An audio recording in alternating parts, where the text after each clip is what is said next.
One.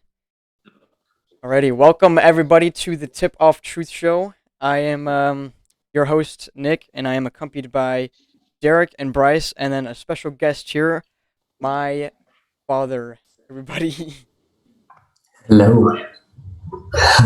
Yeah, you're in for me, Bryce. here we go. Alrighty, so welcome, and as you know, special guest, Dad. This is a pretty big moment actually, for me at least. I don't Well, know. I'm glad to be here, guys. Right, I think we should start this out. I know Bryce actually had quite a few questions, or I mean, if any of you guys had questions about what's going on over there, or any like military questions, anything. Yeah, let me say something. I'm happy to answer any questions I can, and then just know that if there's anything I can't, I'll just kind of tell you that I can't get out there yet, Okay, interesting. just for operational security. Yes. Yeah. And then maybe some people will be rolling in here on the live, but if that doesn't work, then we got us. So we're gonna keep it Yeah. nice and chill, and we can go ahead and start. Awesome. Alrighty. I got a question, but do you want to start us off, Bryce, or do you want me to go ahead? Yeah. So sure. So my question is, I was talking to Nick about this, you know, just wondering how much action exactly, have you seen, or rather, what have you seen, like, in your career of being like a medic, really, Uh, or where have you been? So, and you're talking about from my beginning. So, I mean, I've been in over 20 years, closer to 30 years, and I've been all around the world from Guam to Afghanistan to Iraq to South America. Um, so I've got to travel the world really, Bulgaria, Norway, um, and got to meet a lot of really cool and interesting people. Yeah. This is probably one of my favorite spots right now. Not that I like Iraq, um, but the base that we're on is a coalition base, so I get to work with Danish, the Germans, the Norwegians, the Polish Special Forces, um, what's this here? The Spaniards. Um, so it's kind of cool. Like I've never been on a base where all of us are in the same spot, and and then I get to do a lot of stuff with the medical people of all of those coalition forces. So for me, it's kind of one of the highlights of my medical side, is getting to Yeah. see how they work together, and how they work with us, and then just how interesting. Medicine doesn't really change depending where you're at or where you live or where you're from. So it's just the communication of it, right? So a cut is a cut, no matter if you're a Norwegian or a Danish or you know what I mean. It doesn't matter. It's so the treatments are all about the same. It's just conveying how we're going to do it. So that part's been a little bit challenging but fun at the same time. And then realizing how good they are at medicine as well. Like our Danish partners and Norwegian partners are really top notch when it comes to trauma. Here we do a lot of mass casualty drills, and they tend to run a lot of them, and they get very in depth. Like they piled up some cars out on that airstrip and made a pinned passenger with wooden legs and fake blood, and we actually had to do it in the field amputation with Sawzall. you know, Oh, Wow. so they really take it all the way. You know what I mean? That's Um, crazy. Instead of just like, okay, I got this, and I'm going to pretend to put this bandage on, but you really have to do it, and then you really have to waste the supplies so that you would, when we're a lot of times when we're practicing, we just go, I would put a bandage on, I would do this, and I would do that. But if you're actually using the supplies, and then you have more than one patient, not you realize you don't have any more supplies. So Yeah. it really makes you think, like, where am I getting my resupply from? Am I getting stuff if this was a real scenario? So we tried the world stuff here, and that part's been really exciting. Well, um, That's crazy. now I remember when you came, like when I was in the Young Marines, you came and taught like that fielding class or whatever for Yeah. I don't know, like a field training, I guess. And like just being in the moment, like I don't, I wonder what it would feel like when it actually happens. Um, like person's actually like bleeding out right there. But like when we were doing those like field operations and like working as a team, um, it was very like I don't want to say like there's adrenaline pumping, but like you like were working very fast and like you have to work as a team and you have to like get it done or like then they don't live. So very eye Yeah, opening. so we do. That's why we train. Even though we're here in theater, this is an active combat zone. We do get injuries, whether it's combat related or not. There's a lot of people on this base, and there's a lot of moving parts and big machines and stuff. So there is traumas. Like right before I got here, there was a I don't remember what force he was from, but anyway, he ended up getting run over by a helicopter's landing gear, and it tore Wow. the part of his leg. And so we train. We're constantly training, even when we're not doing our regular job. We train for it because it creates muscle memory. And when the crap is really hitting the fan, and there's real injuries, and there's multiple injuries, um, you get tunnel vision, right? And you start to zone in on things that you couldn't, and it's really hard to get your fine motor skills to work. So like I pre-stage all of my medical stuff, and I put like color it red, like where I need to open it, because just getting your hands to tear a package open when you're shaking, when you're afraid, and then there's your adrenaline's pumping, and you lose that fine motor skills. So anything that you can do to help cheat your own body by giving it clues. So I actually make the cuts a little deeper onto the package just so it's easier to tear.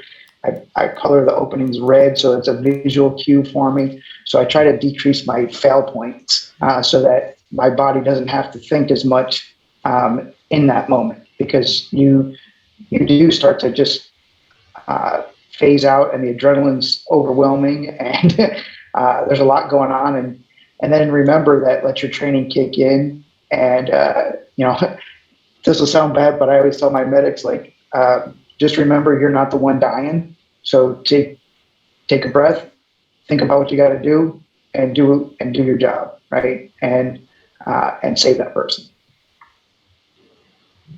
Well,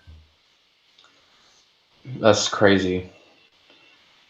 That's interesting too. Like I didn't know that you were on a base and like there were bases with just a mix of different groups around the world working together.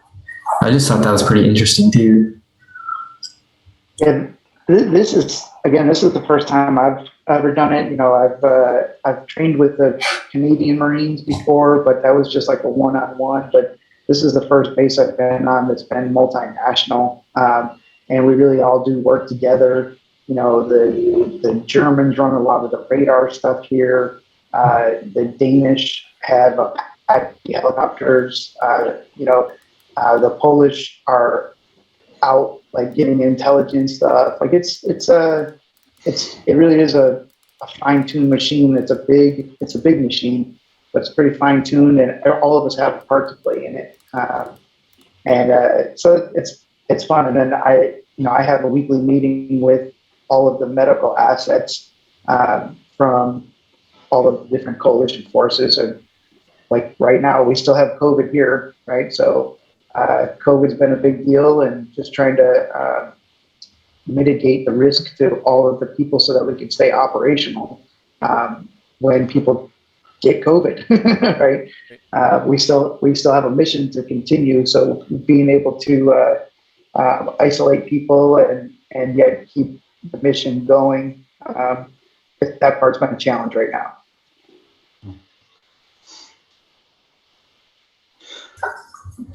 So, what classes do you study and take to become a combat medic? And like, how are you trained and stuff? So my medics, when they finish their boot camp and then they go to what's called AIT. It's Advanced Individual Training, and so they go as a medic. And the medic course is essentially the National Registry Emergency Medical Technician course. And so that's where they do most of their focus in trauma part. But then there's also they get training in some sick call stuff, because when we're not treating traumas, people still get sick, right? They still get cough, cold, stomach aches, muscle aches. We get a lot of orthopedic stuff. So they still have to know how to do some basic sick call medicine. So I think their course is about 18 weeks that they do it. It's a Monday through Friday, usually like a 8 to 5 training. But that's just the basics then, right? And then when they get to their first duty station or their first unit, then it's up to people like myself. I'm a provider to continue their training. So, like, I have a whole training schedule that I've set up for these guys that we actually will be starting, because they all just got here just a little while, a couple of days ago. There was another unit here that we replaced, but I got here a few weeks before. But now all my medics are here, so it's cold here. Go figure. Desert in Iraq, it's freezing. Yeah. So we're doing some hypothermia training, and I do some like even basic stuff like basic medical terminology. They don't learn a lot of that stuff, so it's up to myself and other providers to help training with some basic medical terminology. We had a burn patient last night, just hot water. It was a civilian contractor that's on the base, burned his leg with water, hot water. And so treating burn, treating the hypothermia, treating infection, letting them push medications. So we teach them the meds, we teach them how the routes of administration. But we set up these little training things. So every day I try to do some type of training. And then I'm old school medic, so I'm what I think I call a knees in the dirt guy. So this is kind of more like a clinic where I'm in right now, even though it looks more like a garage. But I'm used to being the guy out in the dirt taking care of guys. So I try to come up with alternate ways to show them, like, you use what you have, right? Improvise on your medical stuff, and then, like, you can only carry so many things.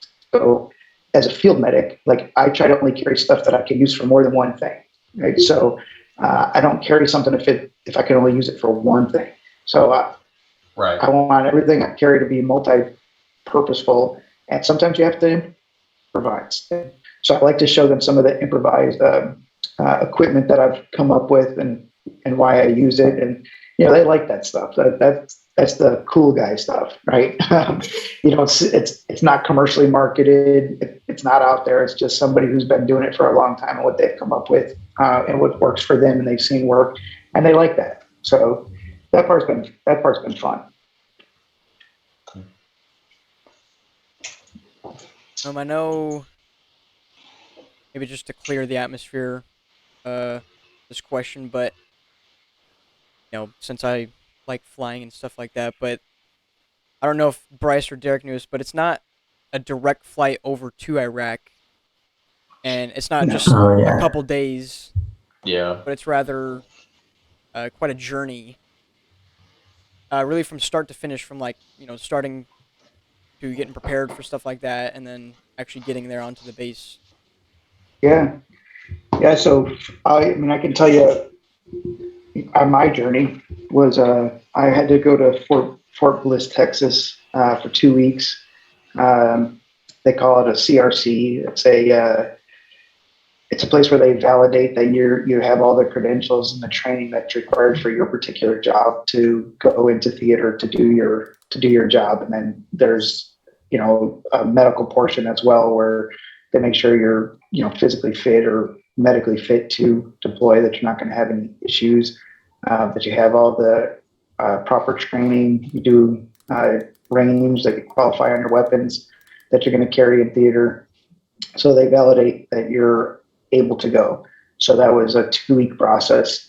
And then we flew, this was the longest my flights have been into country, but we made a lot of stops. We went to Indianapolis, pick up some other troops, and then to where we call Maine. And we went to Maine, and then from Maine we went to Shannon, Ireland, and at each of these stops is about a 2-3 hour layover. And then from Shannon, Ireland, we went to Sofia, Bulgaria. And then from Bulgaria, we went to Qatar, and then Qatar to Kuwait. And then we were in Kuwait for a couple of days. So they don't let you just come into Iraq for a couple of reasons. One, can you guys hear me?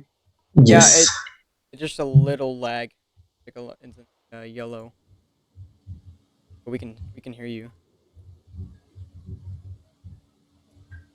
Just the audio that's Oh, the video it's lagging. It's just Yeah, I can hear the audio fine.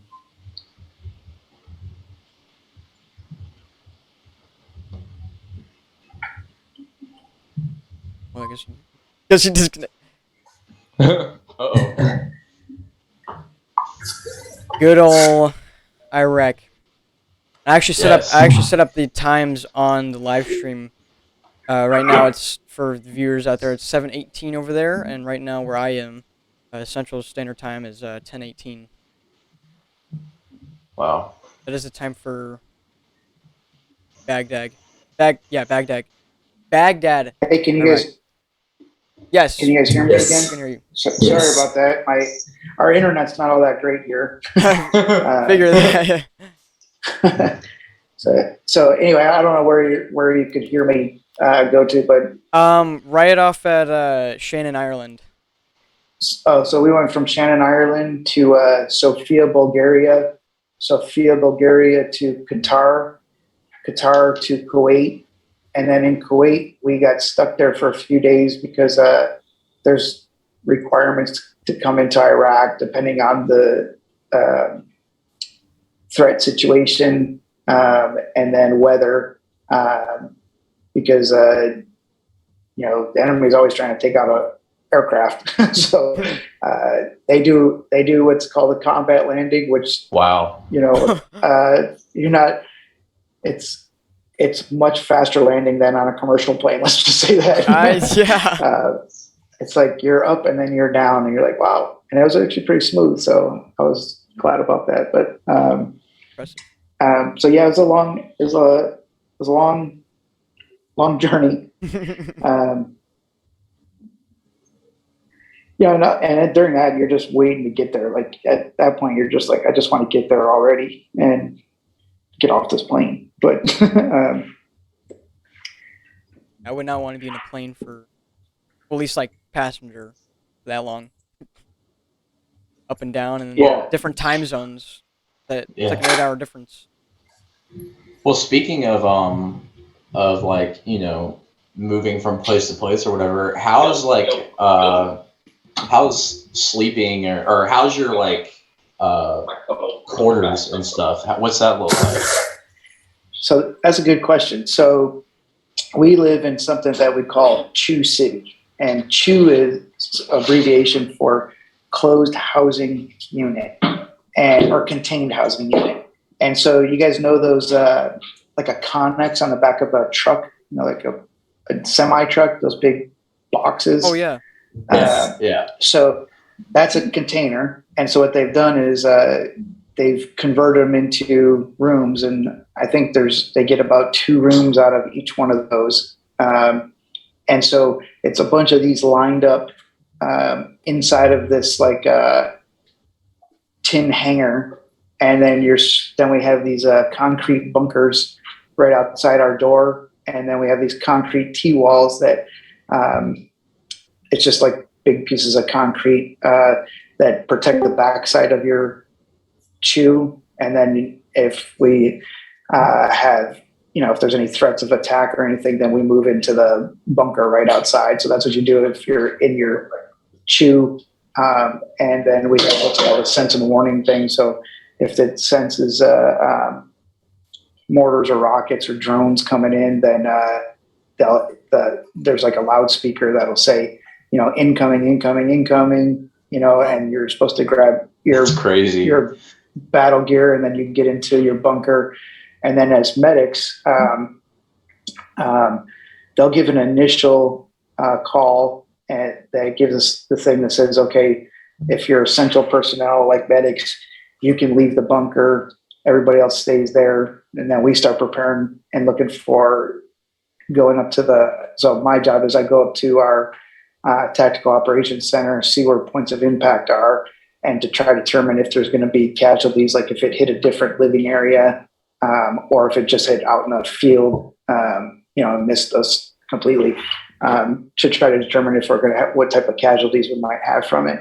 But there at least, it's all these containers in this big tin hangar, and it looks like something out of Mad Max because there's like pigeons and pigeon crap everywhere, and Oh wow. it's not pretty. And That's then crazy. there's no bathrooms you don't have private bathrooms, so you have to walk out to a trailer. That's one trailer is for the bathroom, and then there's another trailer for showers. And we walk about 2 football fields to get to the bathroom or to a shower. So that sucks because it's cold, and it'll make you appreciate having your bathroom right in your hall or in your bedroom at home. Mm-hmm. Yeah. I had a question. Yeah. I don't know if it might be on the. Do you have any like anti-air, like, or like missiles to come in? Like any defense? We have. So without getting into specifics, I would just say that we do have base defense systems in place, and we also have all of our own stuff too. We have our own drones, and then we have what we call eye in the sky, and we have yes. The short answer is yes. Sure, yeah. But I can't go into like Right. what we have. Right. I know Grant joined. Yes, I actually have a question that I wanted to ask him all night long, if he does mind. Shoot away. Yeah, go for it. Yeah, so I guess this is kind of like a personal question. So, obviously you're in Iraq, and so obviously they don't believe in Christianity. So I guess my question is, how is it like different, I guess, over there, This could be funny. talking about like So- your Christian and stuff like that? Yeah, so that's actually a really good question. So for me, it's super challenging sometimes, right? So I wish I could show you how it's kind of set up. So this base used to be much bigger. We've given a lot of this base to the Iraqi Army and Iraqi Air Force. So the way our base is set up is where the U.S. and the coalition forces are. We call that the green zone. And then just outside the green zone, but still same base, just separated by what we call a HESCO wall, which is like a dirt-filled wall. We call that the amber zone because they're not coalition forces. They're supposed to be our friends, but sometimes it's a little shady. So that's the amber zone, and then outside of their zone is the red zone, which is the not a safe zone, right? So not every morning, it's 5 times a day. You hear the call to prayer for the Muslims, right? And so, first of all, and I don't want it to sound disrespectful, but when you're not familiar with it, it's a little bit creepy, right? And especially when you're hearing it 5 times a day. But there's a few things I think about. So one I think about is their dedication to their faith, right?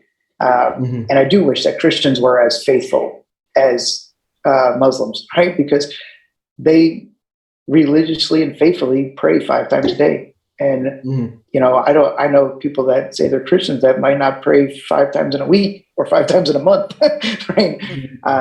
And so I do appreciate or respect their dedication to their faith. I think the other thing that I find challenging as a Christian is, and I've tried to do this in Iraq, I've tried to do this in Afghanistan, and I still find it super challenging, but I still do it. And if I'm being full transparency, I don't know if I always do it with a full heart, but I actually try to pray for them because, it says pray for your enemy, right? And so that part's super challenging, right? Like, there's a lot of times I'll look out over the wall and go, like, God loves them just as much as he loves me. Like, there's no difference, right? He loves them absolutely as much as he loves me. And so how come I can't love them back? Right. Well, it's hard to love them back when they're shooting rockets at you. Right. So, but you're supposed to, right? And so that part's challenging. And just full transparency, I still struggle with that. I still do it. There's a lot of days I literally wake up every morning and it's almost around the time of prayer. And, one, I just thank God that I'm still here, made it through the night and I'm here. And thank you for another day. And if it was a night that there was nothing going on, there was, I call it like a peaceful night on both sides. I thank God that they had a peaceful night. We had a peaceful night. And I'm constantly saying, can't we all just get along? But that part, that's challenging. And then we do have a small chapel on our base, and the chaplain does all different services. So, the Christian one is on Sundays. And then there's a Wednesday Bible study. There's actually a Polish Jewish priest here that does a Jewish thing. And then there's actually a Muslim imam that does because we have civilian contractors and there's Muslims that are U.S. troops too, right? So they have a Muslim service, and it's kind of funny. It's not funny, but I think it's a little bit funny that the Muslim service immediately follows the Jewish service. So they literally have to pass each other, right? Wow. And so that that's a little bit weird. Like they really actually probably don't even like each other, but everybody here kind of gets along, and we just respect each other's beliefs. Certainly, I would say as a Christian, you still pray for them.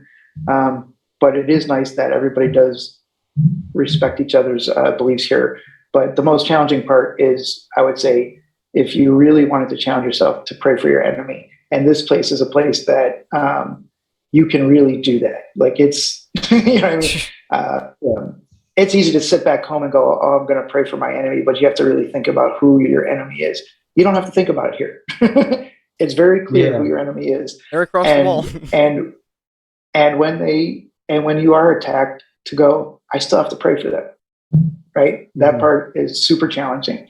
And so it'll test your faith. And I would say that's been my biggest challenge as a Christian. I hate the call to prayer, but I respect it. Just because to me, it's still like, oof. But, I have some Muslim friends, and I get it. I just don't like the sound of it over the loudspeakers. Go ahead.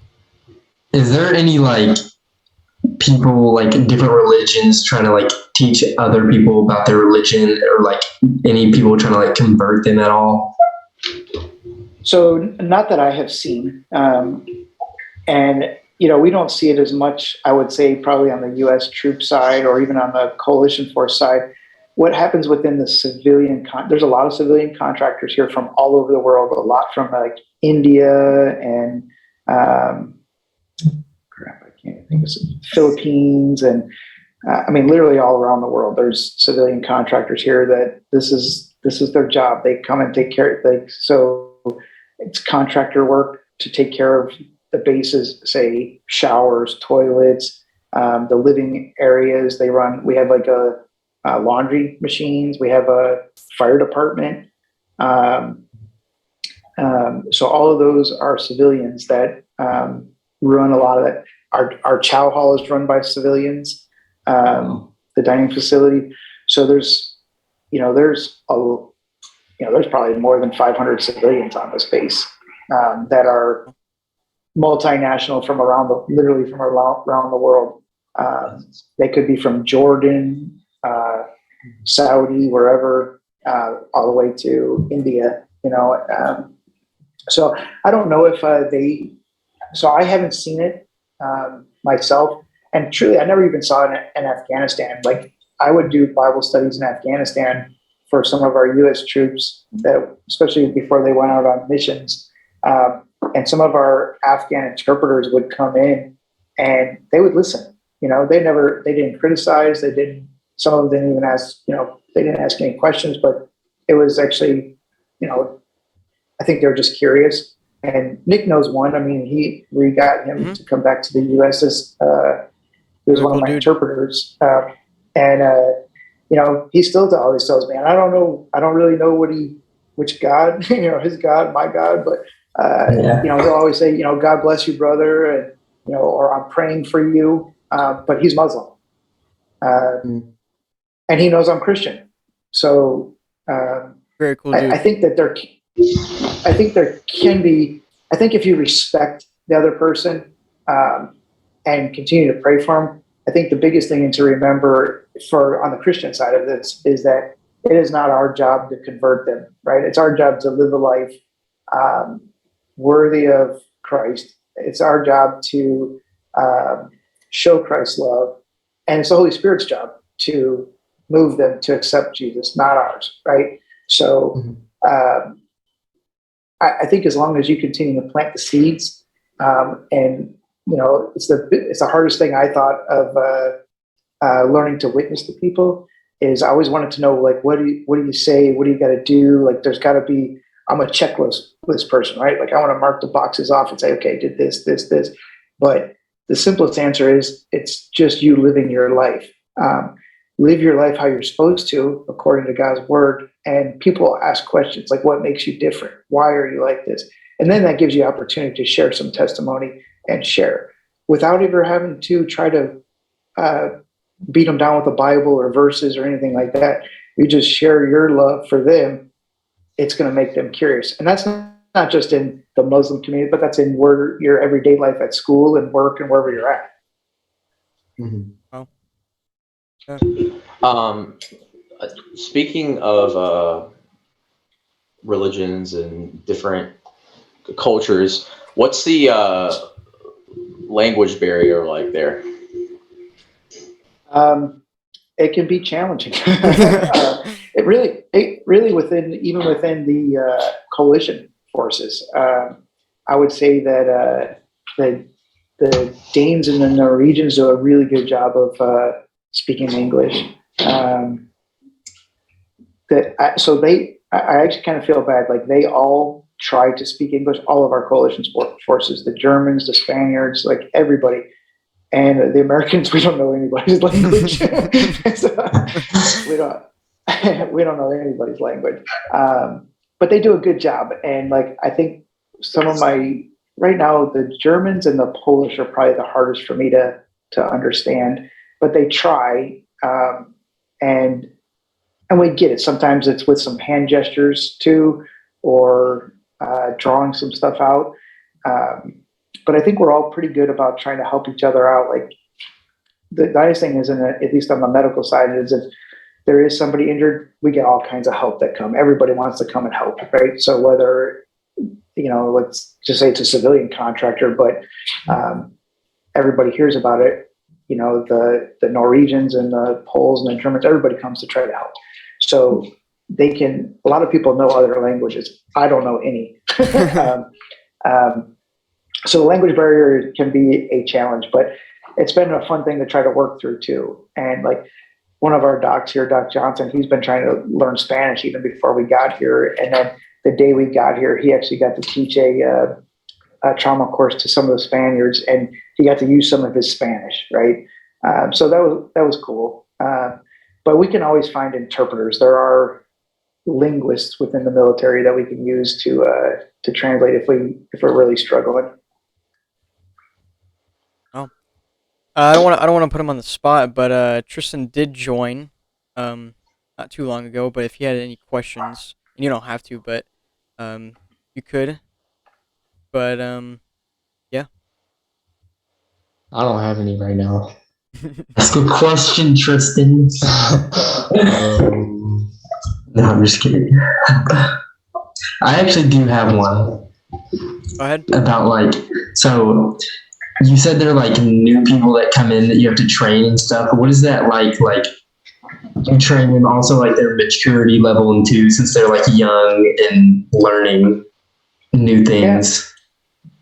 Yeah. So I mean, I think for me, it's actually the benefit of being the old guy, right? Is I actually like to teach the young guys. I've been doing this a long time, and sometimes even in my civilian job as a provider, I used to always tell people, like, if you start to lose your compassion and stuff like that, you should probably find a new job, especially if you're in medicine, right?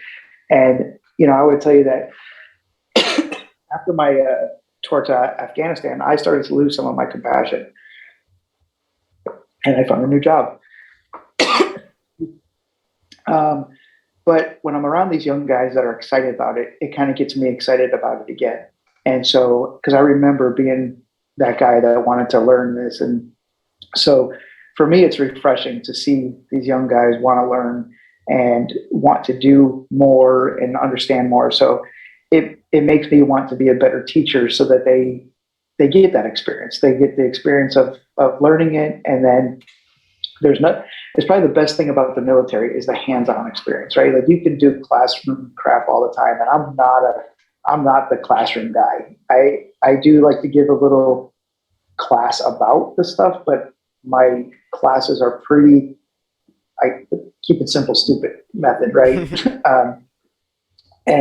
But when you get to put hands on and do it and get to see what you're learning about, how it works and why it works, that's the part I like doing. So on the clinical side, it's more the actual clinical presentation and stuff. So for an example, teaching them how to suture, right? And you could read a book all day and not learn how to suture, right? But if I can get you a piece of chicken or a pig foot, I can show you how to put stitches in it. Number one, you're engaged. Two, you're learning. And three, you get to see how it looks. And you can, when I say, oh, that's too tight or that's too loose or you didn't approximate, meaning bring the wound edges together well, they can see that and they can understand that, where you can't get that out of a book. So the hands-on, on-the-job training that the military provides is probably I think, the best educational part of the military. And I think that's what the young guys like. But, I had somebody yesterday that I got to let him push some IV medication, and he was ecstatic. He's like, dude, I couldn't wait to get here. We never get to do this stuff. I actually got to push an IV medication. He thought it was the greatest thing in the world. I've literally probably pushed tens of thousands of medications to an IV. And I'm like, okay, but to see the excitement in his face about it and how it pumped him up, that excites me. Like,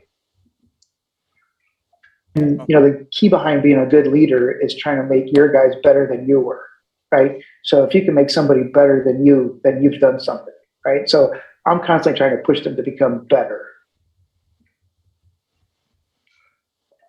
Cool. Okay, I have a very interesting question, and because me and Nick are both foodies, so how's the food over there? So I have to tell you, of all the places I've been, this chow hall is pretty good. Uh, so I'll start with a few things. One is we have a crap ton of snacks because everybody's family send boxes with snacks and stuff. And there is, hold on one second, guys. Yeah. And we PCR test them. Yeah. There's all tomato, but there's no COVID. Are we tracking them or not? The Danish stock? Yes. Um, Are we tracking them or no? that I don't know. I didn't see them, so I don't know. Yeah, I don't know either because Sorry about that. So there's all kinds of snacks here. So, I mean, and then we actually, this is the first base I've been on where we actually have like a little PX, which is like a little shopping area. And so they get like Probably monsters and bangs and all kinds of snack food. And believe it or not, you can actually buy steaks here and a grill and grill your own steak if you wanted to.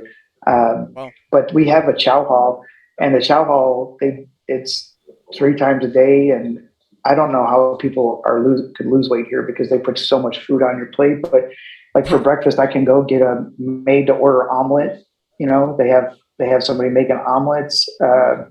So I would say overall it's good. A lot of it is American based, but every once in a while they also will throw in dishes from some of the coalition forces or even Iraqi type food. Like, you know, a staple Iraqi food is really just like rice and chicken and then like a tomato cucumber salad thing. So we have that in the States too, but their rice is a little bit different. I actually like it.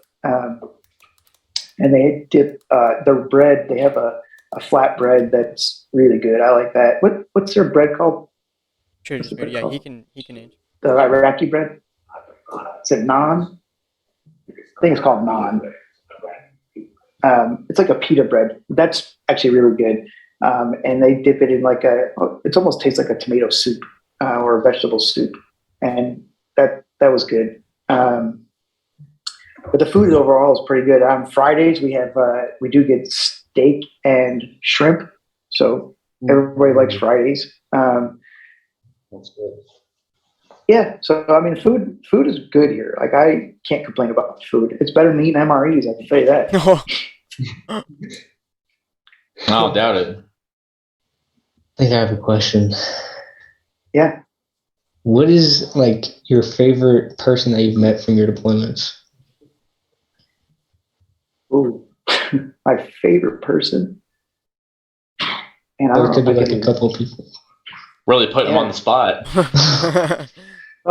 So I was gonna say I don't know.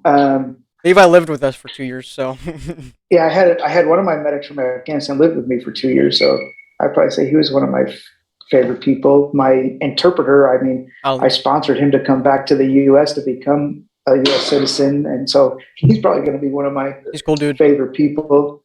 And then I one of my other providers is sitting next to me. I think that one of my favorite people I've met so far on this one is the Danish doctor. He's a kind of big dude. He wears an earring. He's, you know, like, so the U.S. troops are the only ones that don't wear beards and stuff like that. All these other guys look cool as crap, but their beards and long hair. But anyway, he's a orthopedic surgeon by training, but he's what he calls a traumatologist because he loves it, right? And so he's really good at trauma. And so with him and I've had some great conversations. He's super funny guy. So I really like the Danish trauma doctor. And then we have a surgeon here. His name's Colonel Smith. He might be the nicest person I've ever met in my life. He tells every single person, man, I'm so glad you're here. Thank you for being here. Thank you for your sacrifice. Thank you for taking care of our troops, or, you know, whatever. It doesn't even have to be medical. He tells everybody, thank you. And you, not only do you not ever really see that type of behavior from a surgeon, but he's a full bird colonel as well. So he's super, super nice. And he kind of takes really good care of us because he brings us peanut M&Ms every day and Reese's and but he likes to learn. Like, he doesn't ever. His job is like, if we have somebody here that needs to have surgery right away, that's what he's supposed to do. But on regular cases, he just likes to come in and listen to us and learn from us as well. So just goes to show, like, no matter how old you are, how experienced you are, you can always learn something from somebody. But he's probably one of my favorite people because he's just a nice. I'm like, he really is like a saint. He never says he never raises his voice. And he constantly thanks people for everything, every day, not even just once, just every day.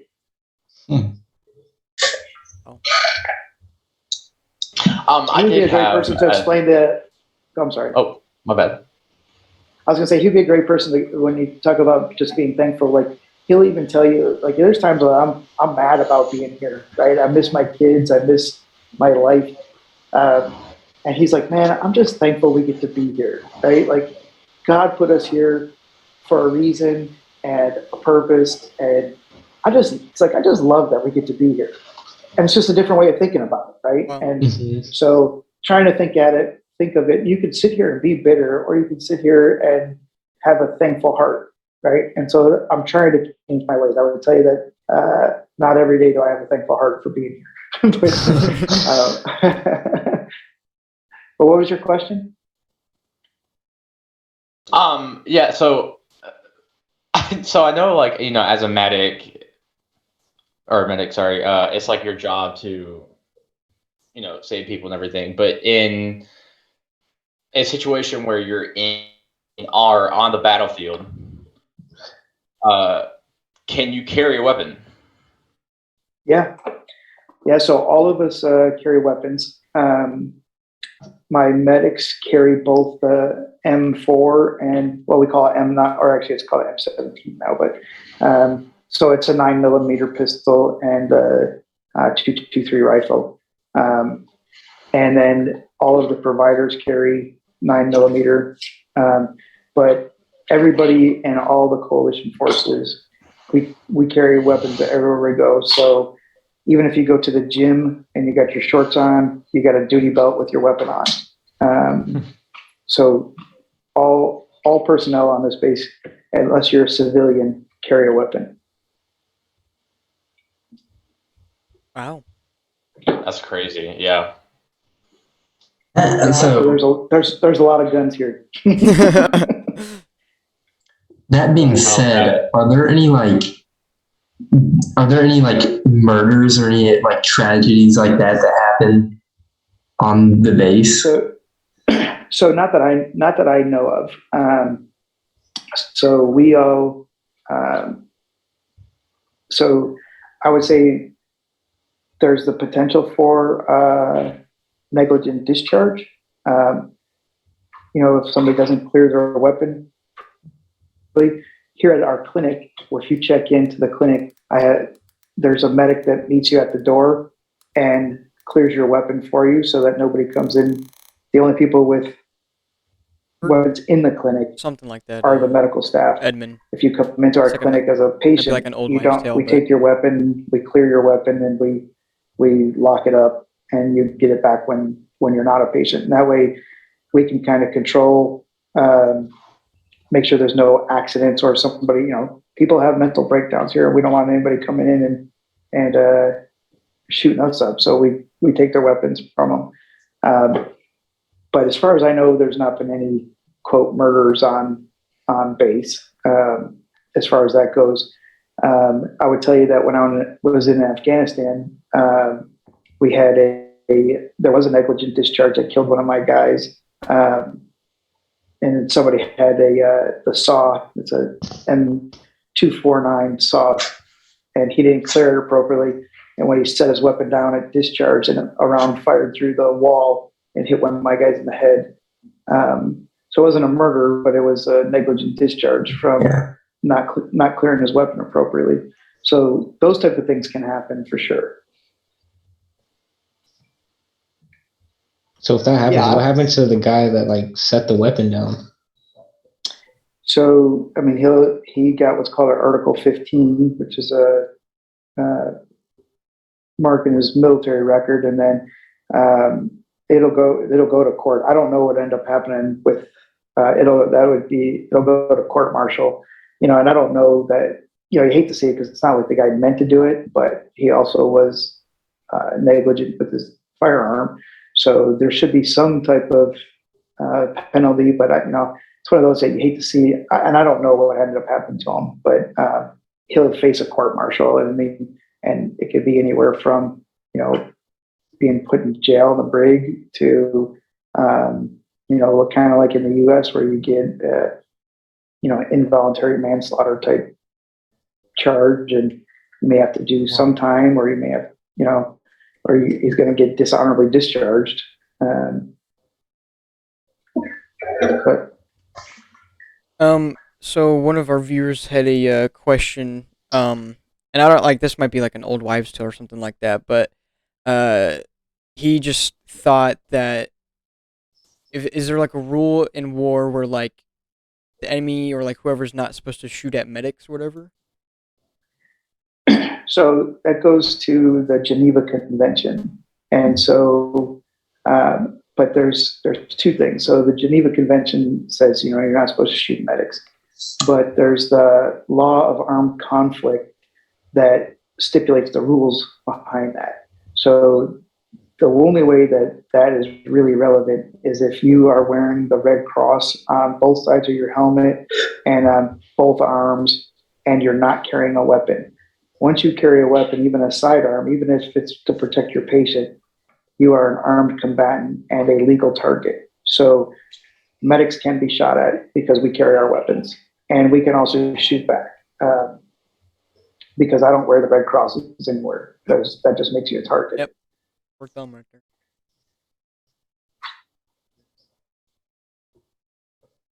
Yeah, I have a question. Obviously, Iraq is literally right in the middle between Kuwait and Syria. So, do you ever, you know, hear about or get anything from, I guess, anyone on your base about, you know, Al Qaeda or ISIS anymore, or is that kind of like gone away? I guess. No, it's nope. They're still around. That's who our threat level is. And there's another group, and I don't remember what they call themselves, but they're a branch off of ISIS. But that's where some of our guys are at, is in Syria, right on the border, Iraq, Syria. And then we have, so this whole area is a hotbed because we also border Iran.